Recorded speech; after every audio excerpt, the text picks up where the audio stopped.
After a horrendous season last year, Liverpool have gotten this one off to a pretty good start. They've managed to get the ball rolling and they've not lost a single match yet, which is incredible for them. Fair enough.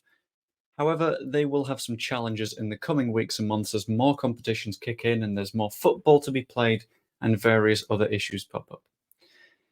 Find out more about what Liverpool's challenges are and what they need to do to resolve them in order to have anything like a successful season this year. And the first issue that they will face is a high match load.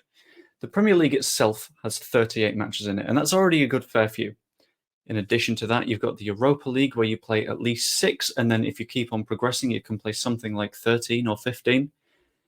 Add to that the FA Cup, where if you win, you've played 6 matches, the Carabao Cup, which also has a lot of football to be played, and that number can quite comfortably exceed 50 and push towards 60. That's far too much football, and it can be a real problem for Liverpool at the moment.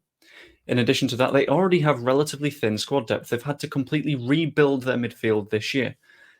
Just going to take a very, very quick look at their squad depth chart at the moment, and it doesn't look too good in the centre of midfield.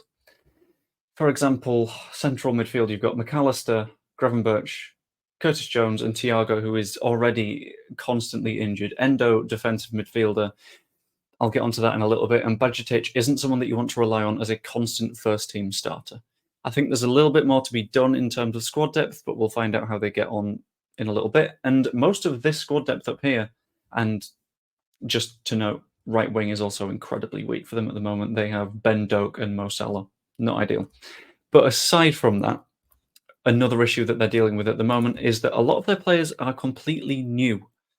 So, for example, running through this again, we have Bajcetic was here last season, but we have Endo, who is new, McAllister is new, Gravenberch is new, Szoboszlai is new. Gakpo came in, I think, in January, maybe, something like that. It's a hell of a lot of new players to push into one system, especially when a lot of those players are in one position, and that is in midfield. And that is distinctly suboptimal for a team like Liverpool, who need a bit of chemistry in order to get the luck going their way. Now, they've won difficult matches so far this season, that is undeniable, but there will be tougher matches coming up. Against Chelsea, in what was a high-pressure match, it didn't quite pay off. It looks like they've learned from then, but it's about developing forwards and finding the right solution. One more issue that they're going to have to deal with is AFCON, the African Cup of Nations. And I'm just going to very quickly share my screen again, because AFCON is going to cause a pretty big problem for them. Now, Mo Salah has played every single match so far. He's missed 20 minutes of football. He's got 2 goals and 4 assists. Irreplaceable in this side, as I mentioned earlier, with Ben Doak being the only other right winger. But it's not just the African Cup of Nations, which would also take Joel Matip out of the equation as well. That's another big problem. But it's not just the African Cup of Nations, it's the Asian Cup as well, which means that Wataru Endo would also potentially leave for that period, which leaves the club even thinner in terms of squad depth and struggling to get any real momentum going and having to change its squad throughout January. It's not looking good. So what are the answers to all of these questions?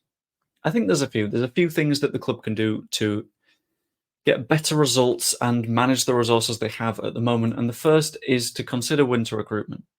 At right wing, in particular, this is going to be important because, as I mentioned, Ben Doak is the only right winger that isn't going to AFCON at the moment. And replacing Mo Salah in the long term is something that needs to happen anyway. The side's been completely reliant on Salah for an incredibly long time. And the fact that he might go to Saudi Arabia next season is a massive issue, and being able to do something about it now, rather than dumping someone right in at the deep end as a straight Salah replacement, isn't good. Get someone in winter and bed them in over 6 months, then you can deal with the Salah issue. Aside from that, there is a little bit of a question of squad consistency whilst doing rotation. Now, it might seem like squad consistency and rotation are two ideas that completely oppose each other, but it sort of makes sense if you think about it. If you consider a squad as several units, you've got defense, midfield, attack, you can break down players into groups. So if you, say, rotate out the same midfielders every time and rotate them in the same unit, then they get a little bit of consistency playing between each other and build up that chemistry. Now, this isn't going to be ideal when you need to occasionally fit a peg into a hole that it doesn't normally belong in, but it's not necessarily a problem in itself, being able to have set units that just slot into the squad and know how to play with each other. Now, it's a bit of a weird idea, and swapping individual players is a lot more likely, but it's something that I feel could help in building that squad chemistry and consistency while still rotating and helping to prevent injuries. And one more thing that Liverpool sort of need to do is manage expectations. This isn't a season where you're going to see Liverpool win every single trophy available to them. It isn't a season where they're going to win Premier League and Europa League and FA Cup and League Cup. That just doesn't happen, especially in this current era where there's so many strong teams.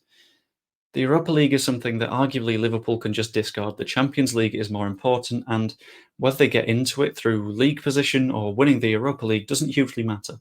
As long as they're there next season, Liverpool fans can see this as a bit of a win. So if it comes to it, you can discard the Carabao Cup, you can discard the FA Cup. They do not matter as long as you're pushing towards that goal of securing qualification to the Champions League next season.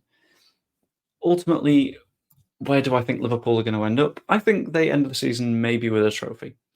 Now, I don't think it'll be Carabao. I don't think it will be the FA Cup. The Premier League will be pushing it. I think the Europa League is the tournament they have the best chance of. I'm going to take a very, very quick look at the Europa League group, and it is not that tough. It's LASK, it's Union Saint-Gilloise, it's Toulouse. They're all short trips, so that means that you've not got much travelling and there's not much fatigue to go with it, which means that you can basically pick a side that is just going to win. And in 3 matches, they could be fairly easily out of that group. It's not going to be too hard.